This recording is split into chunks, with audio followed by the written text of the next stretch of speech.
Okay.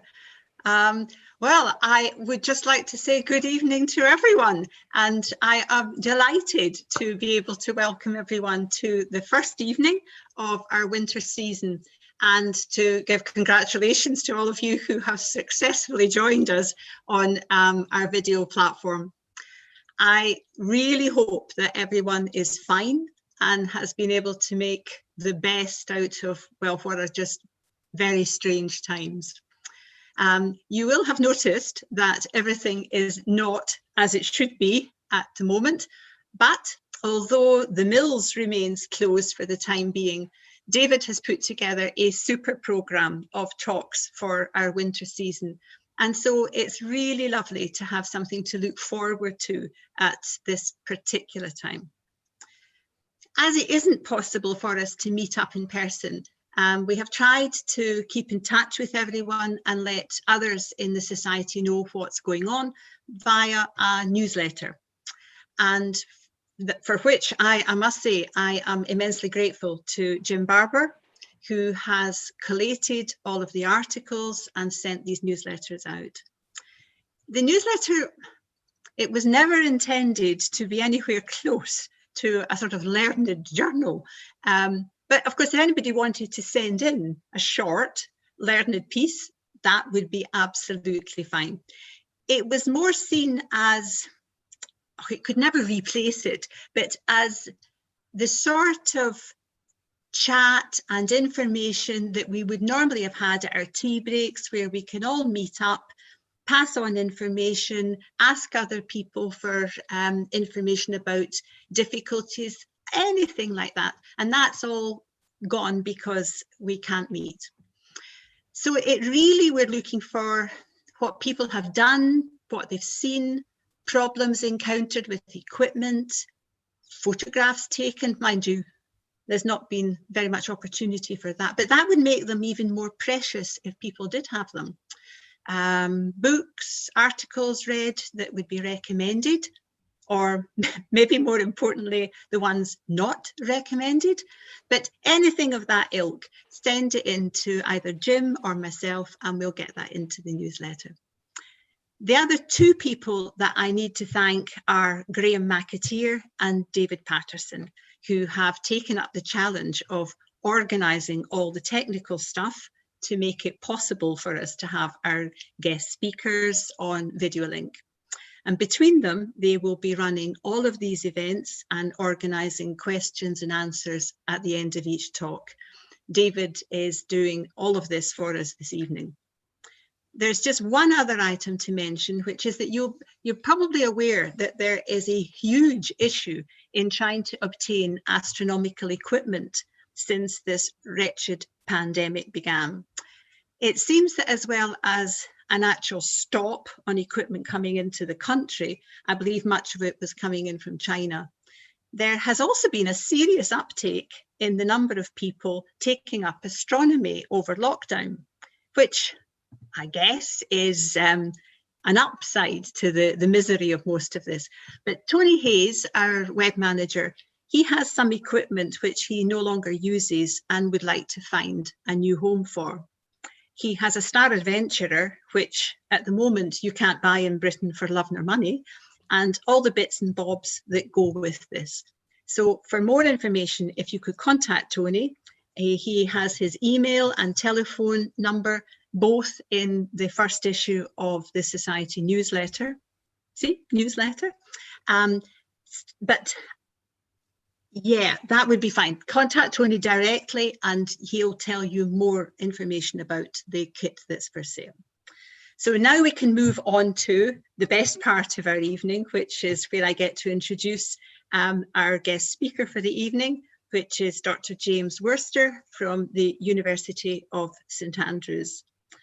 James tells me that he originally came from Canada, did his PhD in Halifax, Nova Scotia, then went to Australia to work for 2.5 years, Exeter for another 3.5 years, and now happily he is close to us in St Andrews, where he moved a year ago.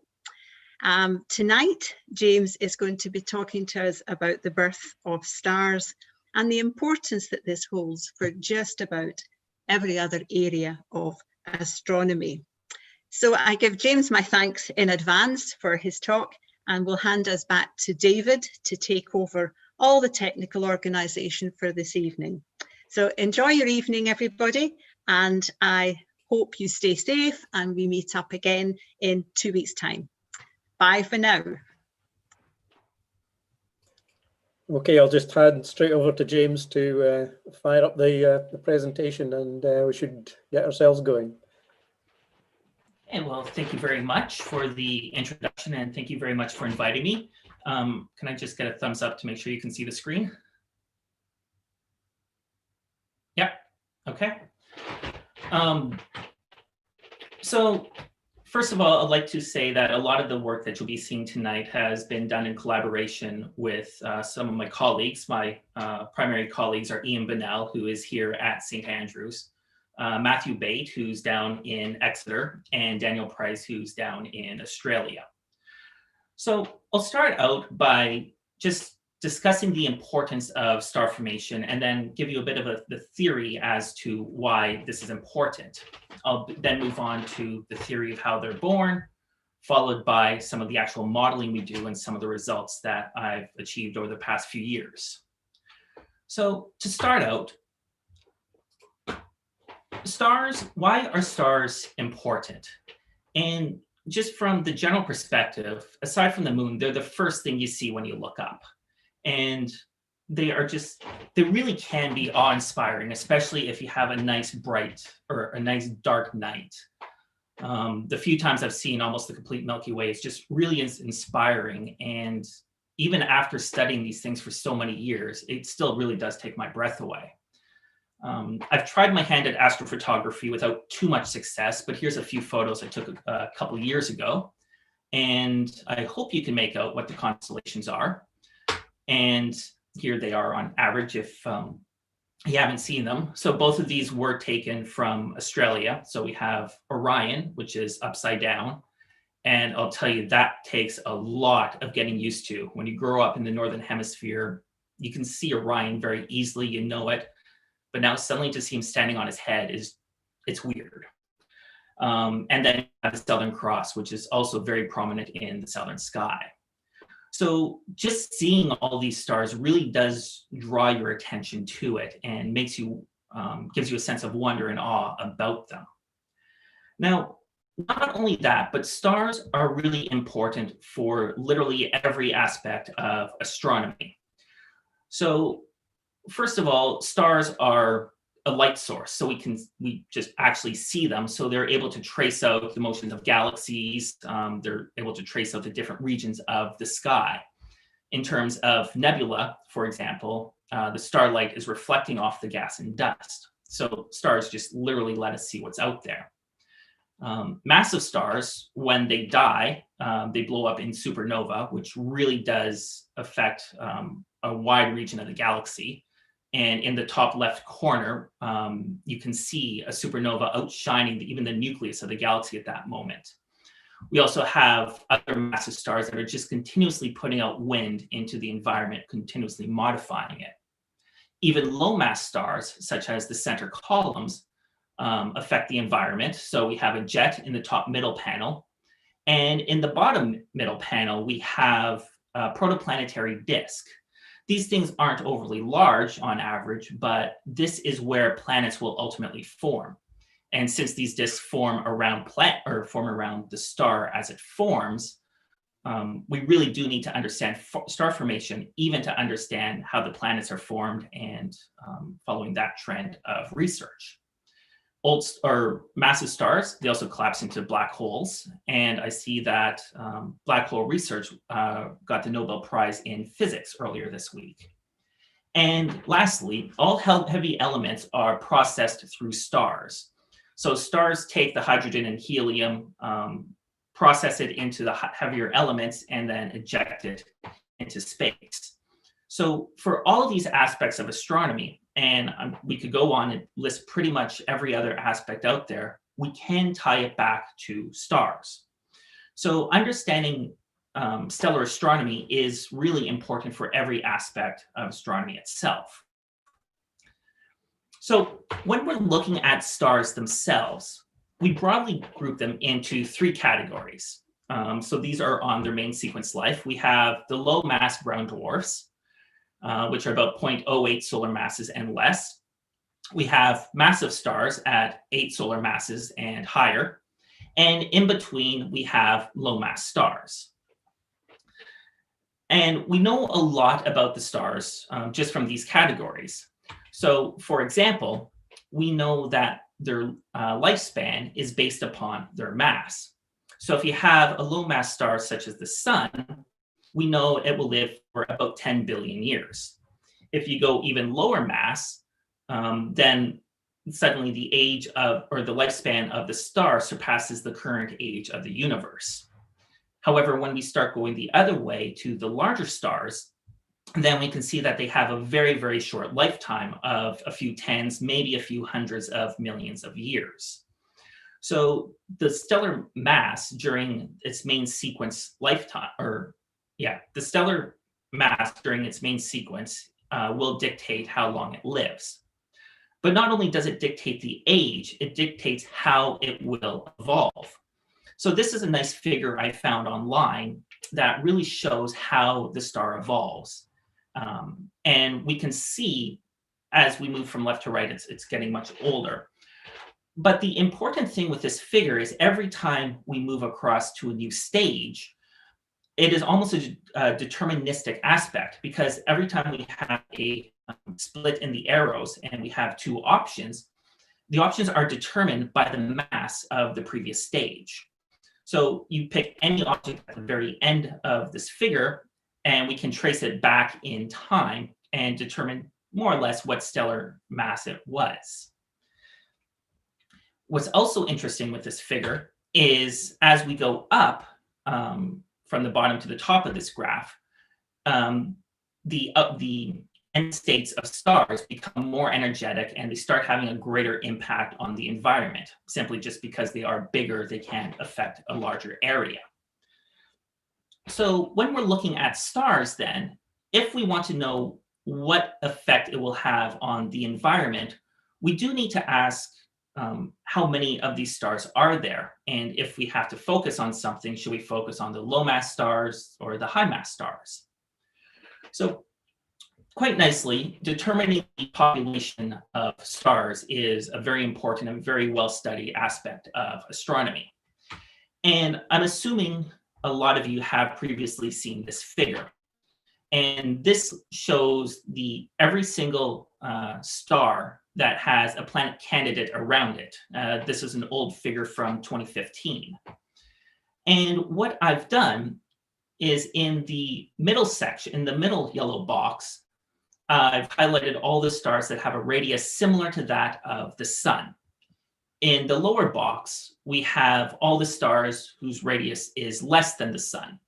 So if we assume that the radius is a good proxy for mass, then this just goes to show that there are considerably more low mass stars than high mass stars. So although the high mass star will have a larger impact on its environment, there's just not nearly as many of them as the low. Now, because Kepler was explicitly looking for planets, it's obvious to think that this might be a biased effect or a selection effect. But luckily, people have been looking at counting stars by mass for years. And one of the first papers on this goes back to 1959. And we have these counts in a lot of different regions. So this is, these graphs are what's known as the stellar mass function, or if we actually look at it at the while stars are being born, the initial mass function. And it simply is a graph that shows how many stars of each mass you have. The first figure is inverted, just so in each plot, the mass increases from left to right. And what we can see from each of these graphs, which each represent a different region, is that we have a lot fewer low mass stars than, we have a lot fewer high mass stars than the low mass stars. There is a turnover at the low mass end where we start losing or getting smaller numbers. Part of this is likely due to an observational effect, just because the lower mass a star is, the harder it is to see. And when we look at these three figures, we can see broadly they all follow a similar shape. And when you start looking at similar figures for all the different regions, we realize that it is more or less a universal trend. And this is the trend for the initial mass function. And we can see at the high end, from about half a solar mass to 100, everyone more or less agrees as to what the slope should be. So for every star, solar mass star, you have how many higher mass stars are there. The graph gets a little bit more uncertain as we go to the lower mass stars, but we all do have the general trend of the small turnover. So this goes to show, and this trend is more or less reasonable for every region of space. You just have to scale it to the number of stars. And this is known as the initial mass function. So if we go back to our previous figure, we now know that from the star's mass at its main sequence phase, we can go out to figure out how it will live, grow old, and die. But we also can start going backwards now. And this is where it gets interesting, and this is where I start my research. So if we go back, all the arrows actually merge into the birth of a cloud. So we just have the molecular cloud, and stars start forming in this region. So everything we see on the far end, the black holes, the supernova, the explosions, the nebula, everything from there ultimately comes from the molecular cloud and the birth of a star. So we can see that it is very important to understand this process very well, because if we don't understand how a star is formed, then since that's the foundation for arguably all of astronomy, then the less we know about star formation, the less certain our foundation is for everything going forward. And okay, sorry, I just got a warning. My internet might be unstable, so I apologize in advance if it cuts out. Right, and from the star formation and from the previous graphs, we know approximately the distribution of masses that are born in any given region. Now, my personal expertise is on the low mass star formation. So essentially, how is the sun born? This is an interesting region because there are so many low mass stars that we just have a lot of them out there to observe and understand. It's not the brown dwarf regime where the evolution essentially stops as soon as it's formed. So now that we hopefully have a good understanding of why it is important to study stars, and even more so why it is important to study star formation, let's actually look at the birth of a star itself. And this, we actually have a good grasp of how a star is born. And this goes back to 1969, where Richard Larson published the initial description of star formation. And it is still very accurate, and it is still the baseline for all of our research today. We've just been making it more complex as we added more physics. But the general principle is you start with a cloud of gas, and you assume it's rotating. It's a fairly large cloud, and due to self-gravity, it will start to collapse. Now, during this phase, it will be radiating energy. So the collapse is more or less isothermal. Its temperature doesn't really change that much. Now, in the center, we are slowly building up a dense core, but still we can efficiently radiate away energy. However, as soon as we get enough density there, then the radiation starts getting trapped and it can't escape anymore. It also slows down the collapse considerably. And this phase is known as the first hydrostatic core. It's a relatively short-lived phase, and from you can see in the second figure or second panel here, It's a relatively small object of about 1 to 10 AU across. It only has the mass of a few Jupiters. As this core slowly heats up, it will ultimately reach a temperature of around 2000 Kelvin. Now, this is an important temperature because this is when molecular hydrogen dissociates. And as soon as this happens, then energy can efficiently escape again. And once this happens, you have a very rapid collapse again. So that first core suddenly becomes much, much smaller, down to about stellar size, depending on the masses, depending on how much there was. And you actually have the birth of a protostar.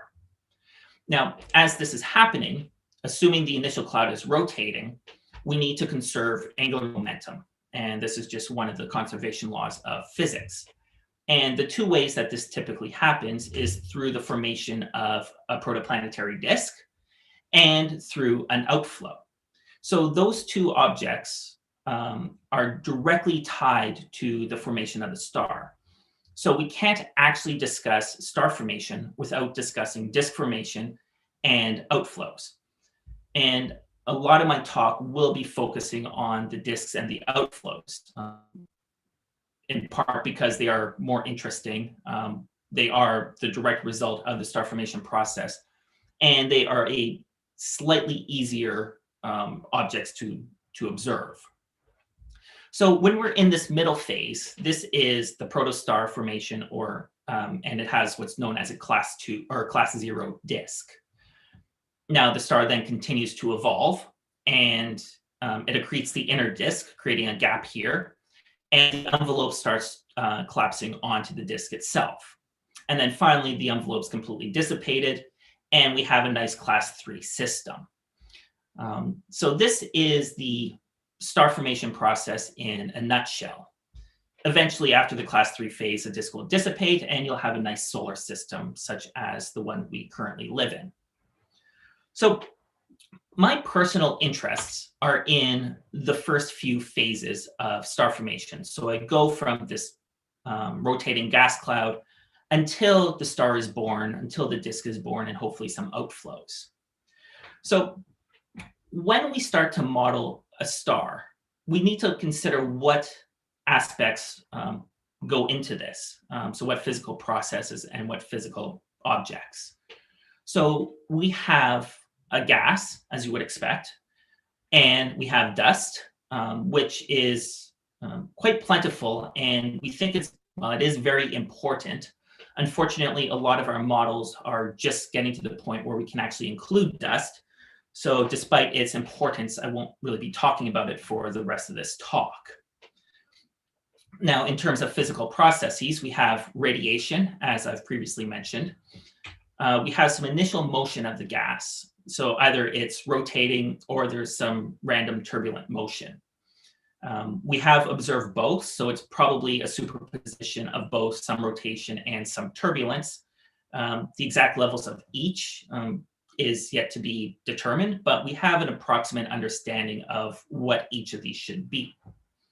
And finally, we have magnetic fields.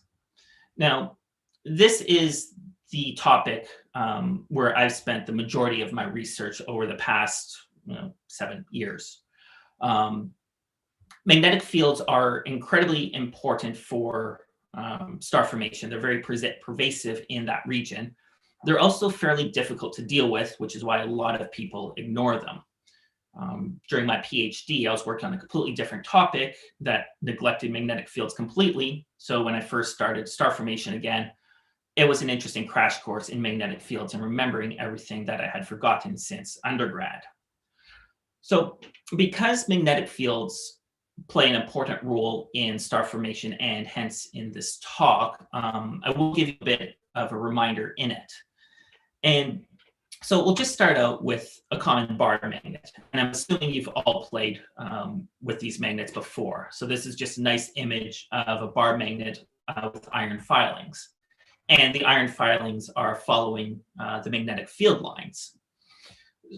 Now, if we are to drag the magnet slowly, then all the iron filings will move with it, trying to stay on the lines. So the obvious point here that, again, I'm sure you're all well aware of, is that the magnetized iron filings will follow the magnetic field lines and stay with it. Now, if we were to drop some confetti on this, the confetti wouldn't care where those magnetic field lines are. And if you move the magnet around, although the iron filings would move, the confetti really wouldn't. While this may seem obvious, this will actually be important later on in the talk. And as it turns out, this is very, very important for my research in particular. So we all like playing with magnets, and we understand how they work. And we also understand how they can understand them from an astrophysical perspective as well. I'm assuming you've all seen this picture, and you're all well aware that both the sun and the earth have a magnetic field itself. And these are generated by dynamo action. So we have a very good understanding of how these magnetic fields are generated. And in this case, they're from the Earth's magnetic field, is just coming out of the poles. And we have the solar wind that is impacting on the magnetic field. Now, the wind is strong enough that it can distort it into a bit of a teardrop shape that is not completely visible in this image. But this also happens because the particles coming from the sun are ionized, and the ionized particles do impact and affect the Earth's magnetic field. But magnetic fields are also prevalent on much, much larger scales. So if we were to look towards the torus region, we see the gas density represented by the colors in the background, and the gray lines represent the magnetic field direction. So we do see that there is a magnetic field in this region. And what we can also see is that the magnetic field is more or less crossing your dense regions perpendicularly. Some of the lesser dense regions, the magnetic field is parallel to it. So this has been observed in several different regions and is more or less understood to be true. I'm not sure if we fully understand why it's true. So we do know that these regions have magnetic fields. And the one question I hope you don't ask is, where do these magnetic fields come from? Because as far as I'm aware, we really don't have an answer. When someone asks me that question, I just say they come from the galactic magnetic field. You ask a galactic astronomer that, they'll say it comes from the intergalactic magnetic field. That person will then say it comes from cosmology or something like that.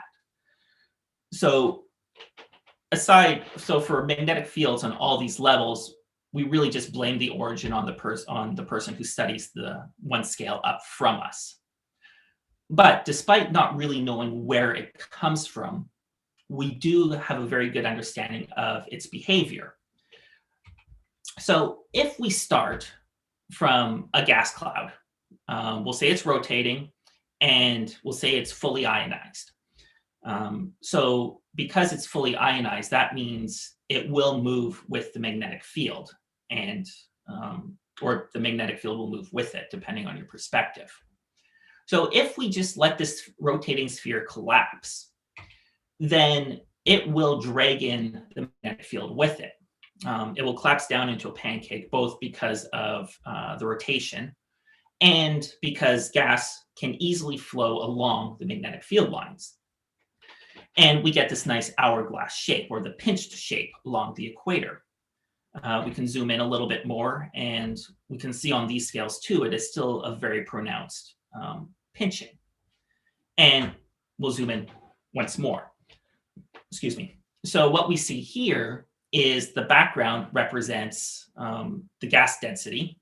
And we see that we have fairly strong pinching of the magnetic fields, which indicates that we have a lot of magnetic field strength there.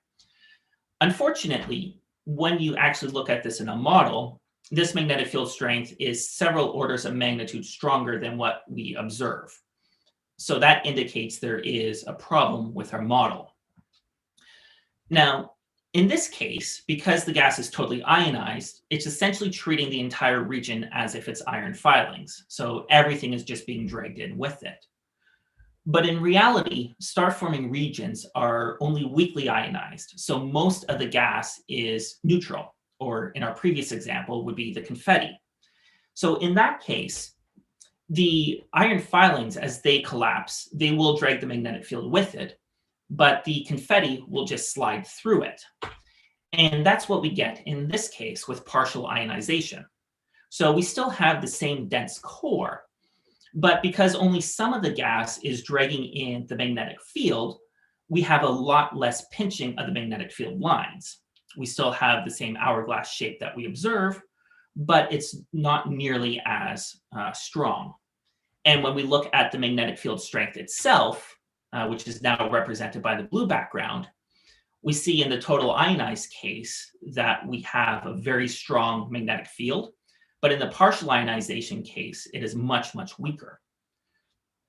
So this has been a bit of a crash course on magnetic fields and their importance in star, or at least how they behave early in star formation.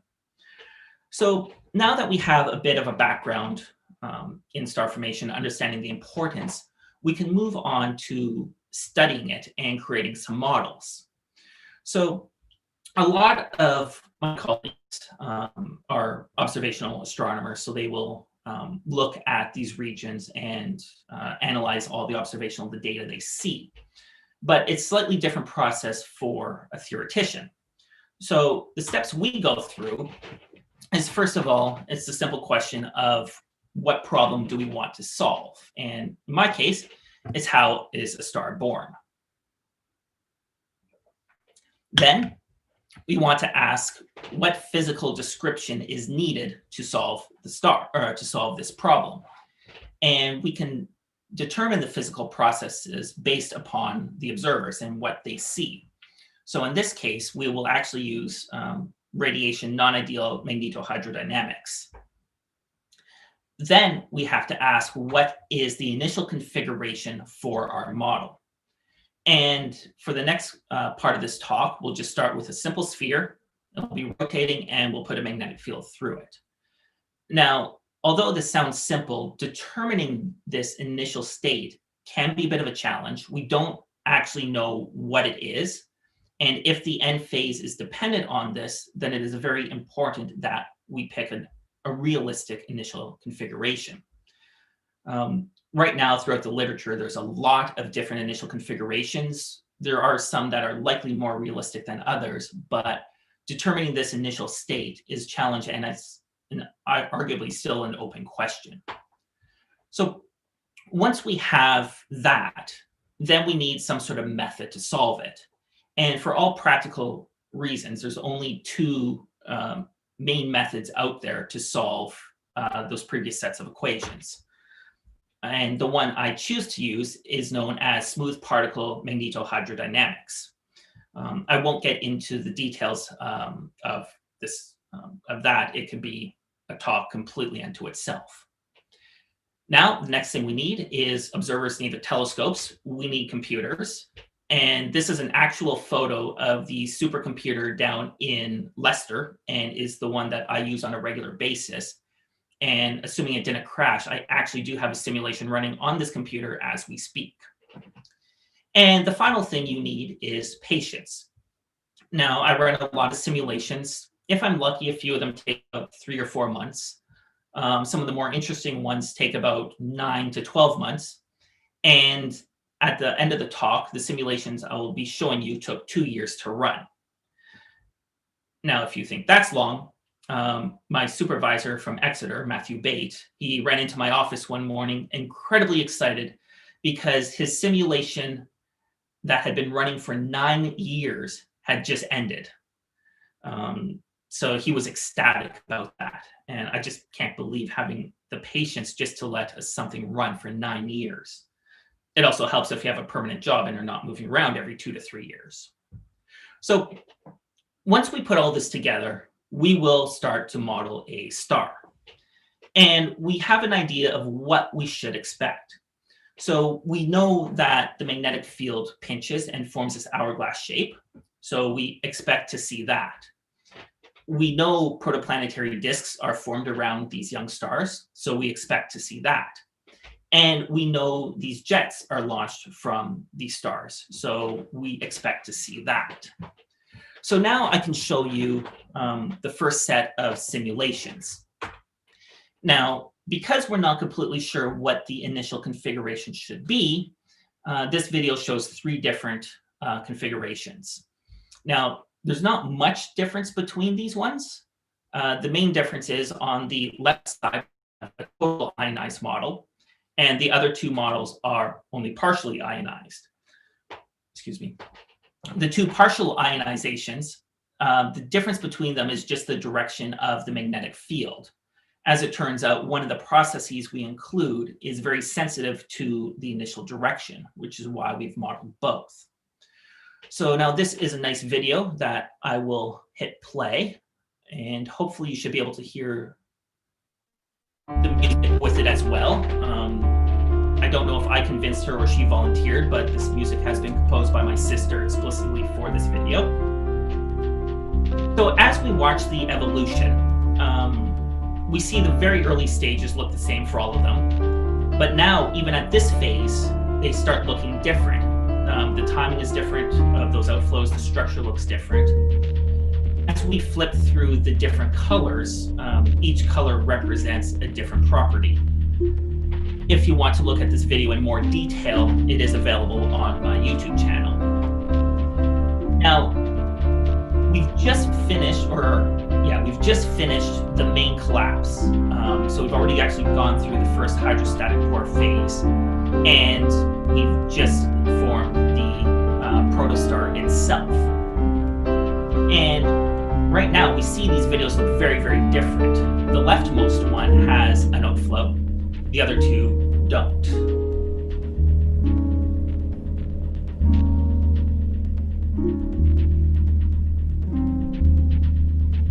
And now we'll just continue the video a little bit more. And now we see the rightmost figure has a nice disc.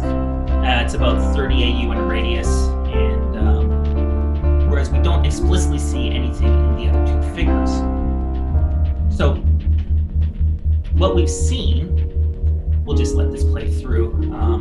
One of the nice things about running simulations like this is you get to make some beautiful movies.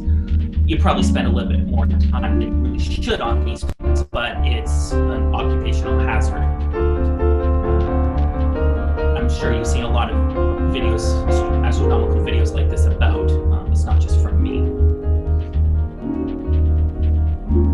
So what we've seen here is we have the 3 different models, and throughout the entire evolution, we actually could see that there were some distinct differences between them. So we had the total line. Am I still with you?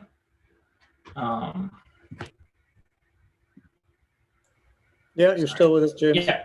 Okay. Oh crap! Did I just? No, we should be fine there, right? Okay. Sorry, I just don't have my normal flags on to determine if I'm losing internet or not. So what we've seen from the video is the evolution of the 3 models is different depending on those initial conditions. Now, this graph here just represents its evolution. So it's how the density is growing with time. And the gray box at the bottom represents the first hydrostatic core phase. And we can see that different models are in this phase for a different length of time. Now, the leftmost line represents the total ionized case. And we see it as a very rapid collapse. It's in the first hydrostatic core phase for just a very, very short period of time. When we put in the aligned partial ionization, so that was the middle panel, then it slows down the collapse a little bit. So we're in the first hydrostatic core phase a little bit longer. Now, the one that formed the disk, we can see that it's suddenly in this phase for a few hundred years. So by putting in that initial configuration, we really have changed the length of time and how this entire region evolves. Now, for reference, if we get rid of the magnetic fields completely, we have this other blue line, which enters the first hydrostatic core phase first and exits a little bit, well, second last. Now, we can take a look at some of the different properties of the outflows here, or of the stellar evolution. So first of all, we want to look at something known as the first core outflow. And this is launched, as you would expect, during the first core phase. This is a nice one to look at because it can be relatively large, which makes it a good observational thing to look for. And we see that the size, the full extent of how large this outflow is, differs depending on the model. And in the bottom panel, the colors represent the outflow velocity. And we can see that the outflow is much, much faster in the middle case than the other two. The full extent of the outflow may just depend on the actual time of the photo or of the image, because the further across we go from left to right, the longer the simulation has been evolving. Now, we should expect a second outflow as well, one coming from the star itself, and we only see one. We have a nice outflow from the total ionized case.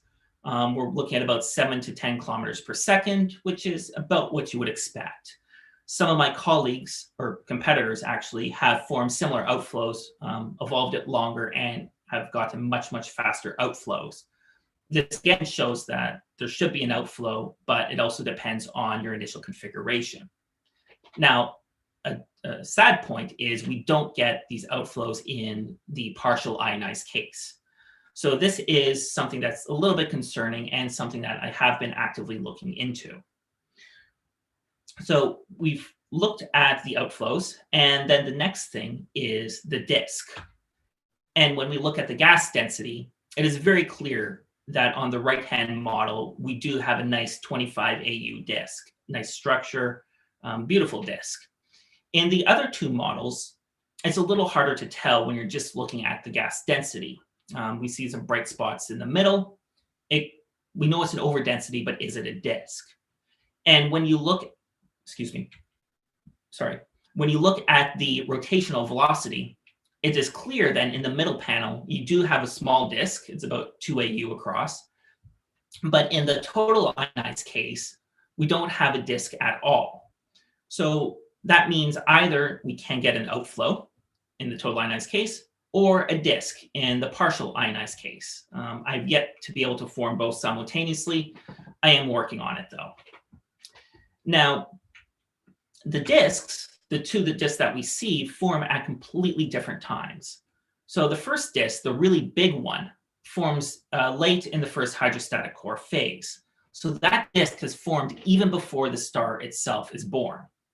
The small disk is born shortly just after the formation of the star. Unfortunately, my simulations don't go much past this, so we cannot determine how these disks evolve long term. So the nice thing about models like this is we can put in, well, it's a catch-22, but it's nice because we can put in idealized initial conditions. So it is very well constrained, very well understood. We can also put in very high resolution. So we have a good idea of what's going on. We can really track the physics and get a very good grasp of how a star is born. Now, the downside to this is, as we know, stars are not born in isolation. Whenever you look at one of these nebula, we see a lot of stars around, a lot of young stars. We know from the initial mass functions from earlier in the talk that we have a nice distribution of stellar masses right from the beginning. So how would my simulations change if we start looking at stars in a cluster environment? Now, going back to the initial configuration, we have the question of what is a cluster environment? So we have Rho Orpheus, for example, which is a nice nebula, not too many stars around, but it is an active star-forming region.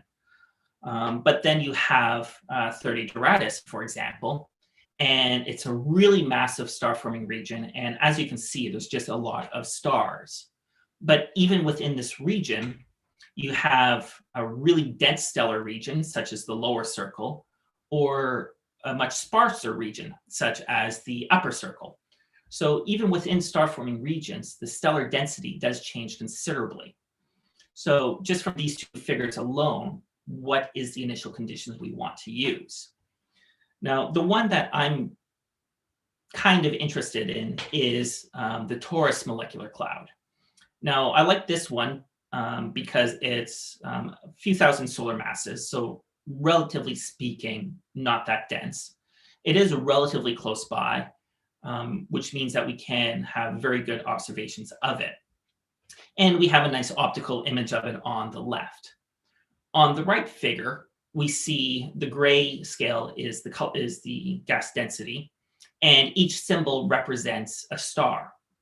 And what we know from this is that most of the symbols are concentrated around the dense clumps, which suggests, as we would expect, that the stars are formed in these really dense these really dense regions. However, there's a lot of stars that are away from the dense regions, and these ones actually have high velocities, indicating that they've been ejected. So the common picture is that the star is born in these dense regions, but then some of them are kicked out. So now let's try and model this and see what we can do. Now, if we go back to our requirements, what I wanted to do is try and keep this as close as possible to my previous simulations so I could keep a direct comparison. And this slide really only differs by the italicized words. So now we're looking for how is a cluster born? And instead of adding rotation, we'll add in turbulent gas. But now comes another challenging question of how exactly are we going to model this cloud? So what we can do is we can model a really large cloud with a lot of mass, or we can model a relatively small cloud with not too much mass. And this is both points, or both options have their merit and really do need to be studied, but it is a good question that you have to ask. So this comes down essentially to the resolution of the simulation. And we can just use a standard Google map to understand this. So in the top left photo, this is the science district at the University of St. Andrews. And as you can see, it's a very high resolution image. It's zoomed in, you can see all the different cars. You can make out the few different buildings. Given this image, I could even point out where my office is. Now, if we switch to the bottom right image, we can actually see how St. Andrews fits into the broader region. So we can see St. Andrews, we can see Dundee in it, and you can understand its general position. Now, in that figure, we can't even make out my office. We can't even make out the science district. And I doubt you could even make out the Mills Observatory in this image either. If you are familiar with Dundee and the region, I'm sure you could point out approximately where it is, but you can't resolve it. So if we're modeling a star, if we're modeling a molecular cloud, both of these are legitimate options. We just have to make a conscious decision. Now, what I end up doing is going for the one in between. So for the top right, for example, we can make out all of St. Andrews. We can still kind of make out the science district. I think I can make out my building. So this is a little bit of nice of both, best of both worlds. It's larger scale, so we can see how stuff on the slightly larger scale, but it's still enough resolution that we can understand what's going on. So in these simulations, we start out with just 50 solar masses of gas. Now, it's not that much, especially considering Taurus has 5,000 solar masses. But because it's so low mass, we can still resolve all the details, and we can actually still form individual stars, which will be represented by black points on this once I hit play. So the left figure is a partial ionized model. And just for reference, the right side has no magnetic fields whatsoever. I also wasn't able to convince my sister to compose music for this one, so you're stuck just listening to my voice. Now, as we evolve the simulation, we can already see, even at this early age, that the structure is very different between the two models. So clearly, magnetic fields have a big impact on the evolution of the gas structure of the magnetic field. we're zooming into the individual star-forming regions and the individual stars. And we can see even here that the magnetic fields do have an impact on the structure of, of those regions and of the disks and the outcome right there. Now, these were the models that took about 2 years to run each. And this study actually included a suite of 9 models. For the most part, I'll just be focusing on these ones. So now that we have this output, we still want to compare to what we were hoping to see. So first of all, let's look at the magnetic field. And here's the image that I previously showed you.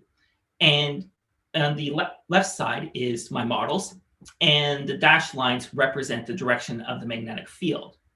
And we can see from the top panel that it does nicely cross the dense filaments perpendicularly. There's a couple lower density filaments that it tries to go somewhat parallel to. It's a little bit harder, both easier and harder to see on the lower panel, which is just viewed from a different direction. So we are confident that we have been able to reproduce the correct magnetic geometry in our models.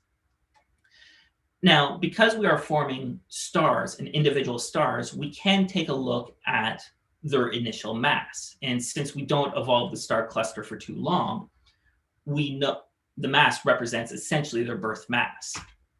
And we have the top on the left panel, the top one represents the magnetized model, and the bottom is the non-magnetized. And unfortunately, we really don't have many stars in this model. We have, 10 and 19. And that's really not enough to determine the initial mass function, which I remind you of in the other panel. So it might look somewhat reasonable for the bottom one, but it's not enough to make any comment on. Now, Matthew Bate, he did run a much larger simulation with 500 solar masses.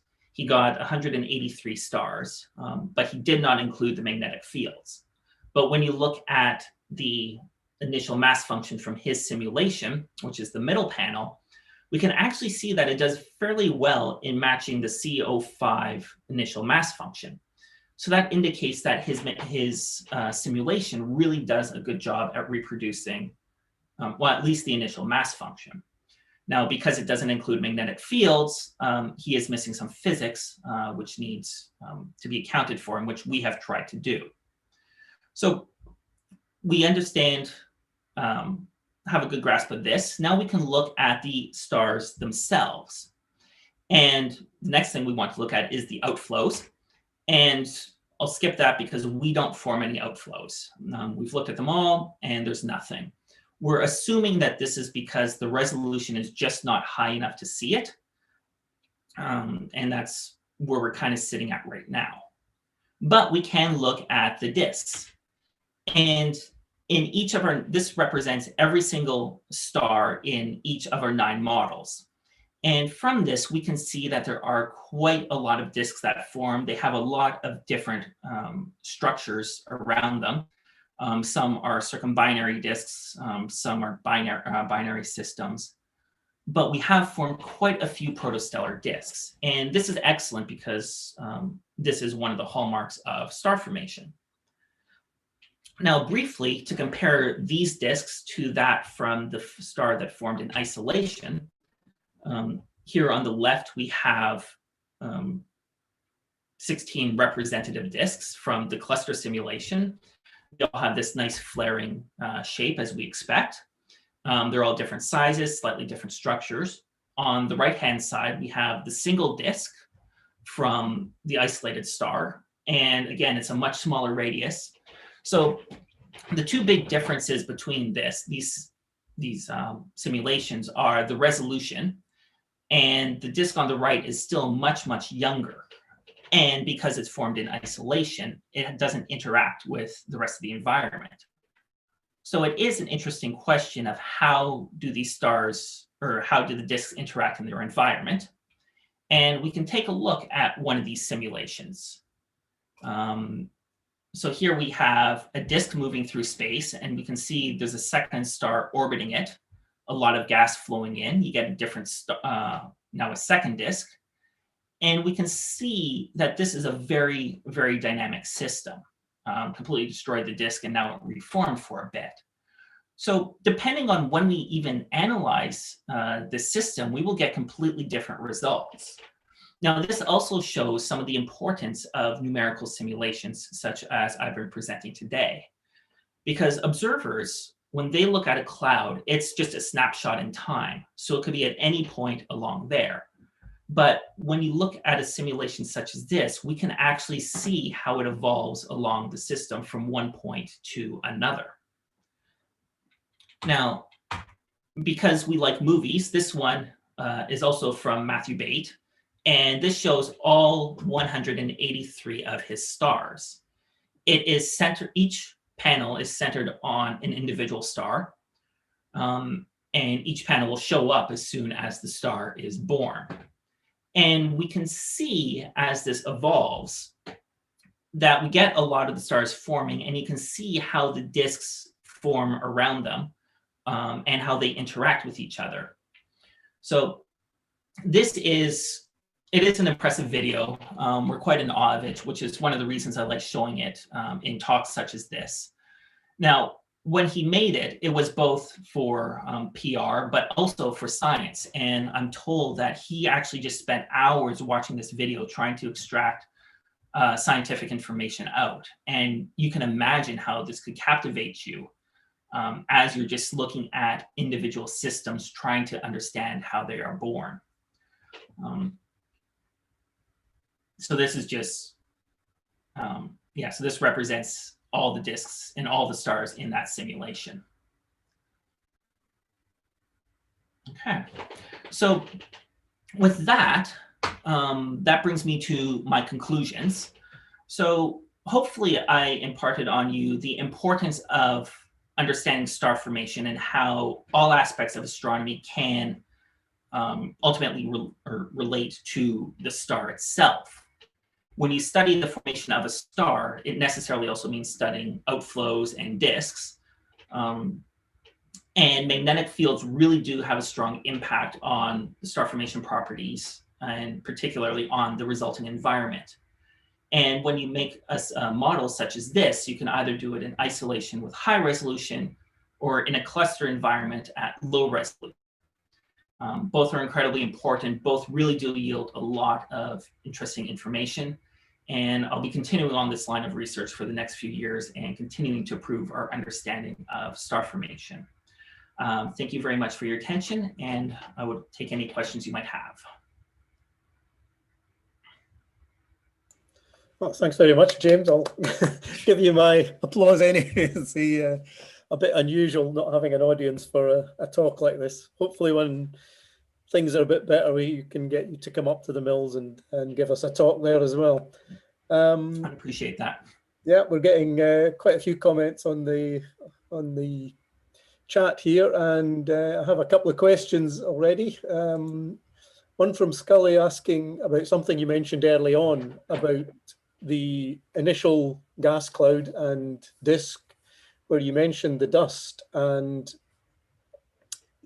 Scully's asking, is the dust heavier elements from previous generations of stars, or is it something else?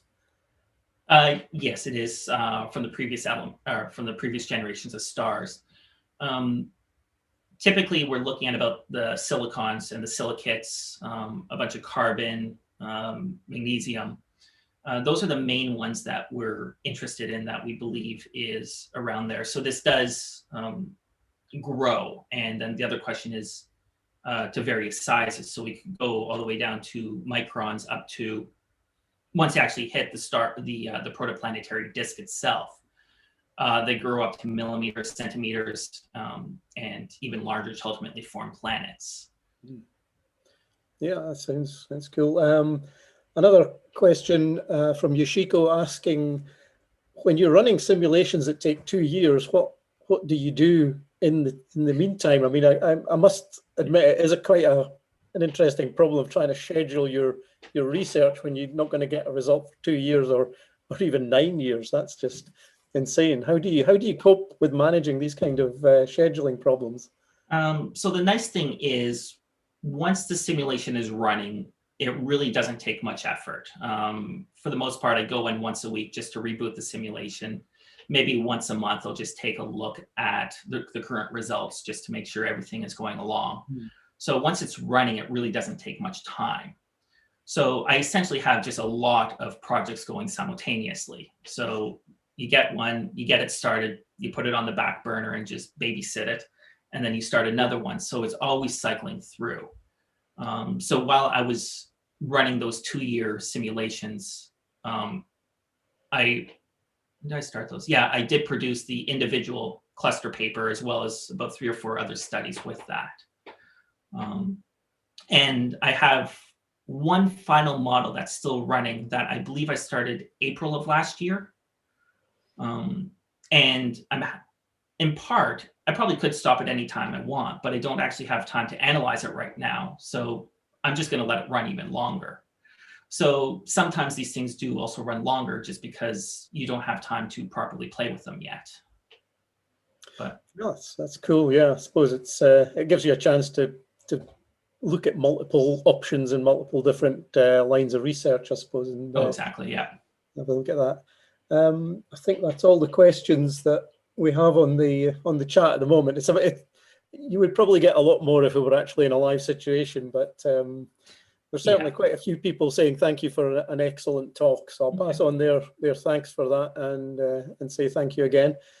And I'll give you my round of applause again. I don't know if June wants to pop in and say anything. If she's, I don't know. I know if June's still online. I am.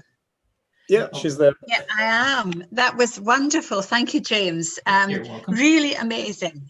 Yeah, it very clearly given talk on something which could be a very complicated subject for many, but once you get the thing going, that was really well done. Really well done. I enjoyed that. Oh, thank you very much. If so you do like my video, what's next for you? So the isolated stars, I do have a bunch of those simulations. All the data is just sitting there. I'm just trying to find time to analyze that. But Ian Bonnell is also interested in larger scale, so even larger than those individual or those clusters I showed at the end. So I've been spending a lot of time developing new code, developing the code to be able to run those simulations. So that's, going up to even larger scales is what I'm currently working on. Okay. So you showed that there was a difference in different areas, different stellar regions. Yeah. Are you expecting the results on the formation to be the same for all, or are there variables that really matter? On the scales that I'm personally studying, I don't expect that sort of distribution. Okay. There are, actually, I don't know if we can even form those yet. There's a guy down in Hertfordshire who does a lot, even larger scales than this. And he does get some clumping, but I don't know if even he can get the really dense versus really sparse regions within a given simulation. Yeah. So that is something that's hard to do, because also once you get to that size, we really don't have the resolution to model the individual stars. So we just have to assume that this point represents 100 stars, for example. Yeah. Okay, thank you. Well, I would add my thanks to everybody else for your presentation this evening, and also to wish you very, very well with your future research and work in the field. Yeah. Well, thank you very much. Thank you now. Thank you now. If anyone else does have questions, my email address is on the bottom of the page, so please feel free to email me. Also, I have a lot of videos similar to what I've shown you. They're on my YouTube channel, which you can link through from my personal website, which is also on the bottom of this slide. Okay, well, that's excellent, actually, because hopefully this is recorded and available for people in the society who maybe couldn't join in this evening. So that's an excellent facility for them. Thank you. My pleasure.